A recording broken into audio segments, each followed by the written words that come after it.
Naitwa ni Mukimani, nafanya na shirika la Hami Imani Africa. Tumekuwa tukifanya kazi na jamii ya Wamasai. Tumekuwa tukiongelea jambo la kuhamasisha ukeketaji wa wasichana na wamama. Tulifanya mjadala na mkutano na Jambo, jina langu ni David Mutinda Molatia kutoka katika shirika la Healthwise Foundation ambalo tumekuwa tukifanya kazi kwa muda sasa wa miaka 10. Tumeweza kwenda kwa jamii tofauti tofauti tukiongelelea maneno tofauti tofauti ambayo ni maneno ya kukomaza ama kusaidia.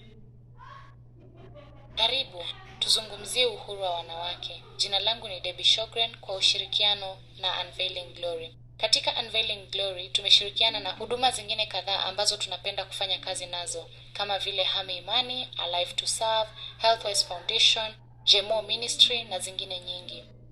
Baada ya kuwa Afrika miaka michache iliyopita, tumewapenda sana wanawake wa Afrika. Bismillahirrahmanirrahim. Kwa majina naitwa Sadia Hussein. Mimi ni mwanzilishi wa shirika la Brighter Society Initiative. Mimi ni mtu ambaye niliweza kupitia ukeketaji, survivor of FGM, na leo nataka kuwapea ushuhuda wangu kuhusu ukeketaji. Kuna kitu inaitwa stigma, unyanyapaa ambayo. Karibu tena katika mafunzo ya uhuru wa wanawake. Jina langu ni Debbie Shogren kutoka Unveiling Glory na ambao tumeshirikiana na huduma nyingi Afrika. Leo nina furaha sana maana Joanne Bresswell ako hapa na sisi leo. Na Joanne Bresswell ni msaidizi wa daktari na pia daktari wa madawa ambaye ni sawa na daktari mkubwa huko Amerika.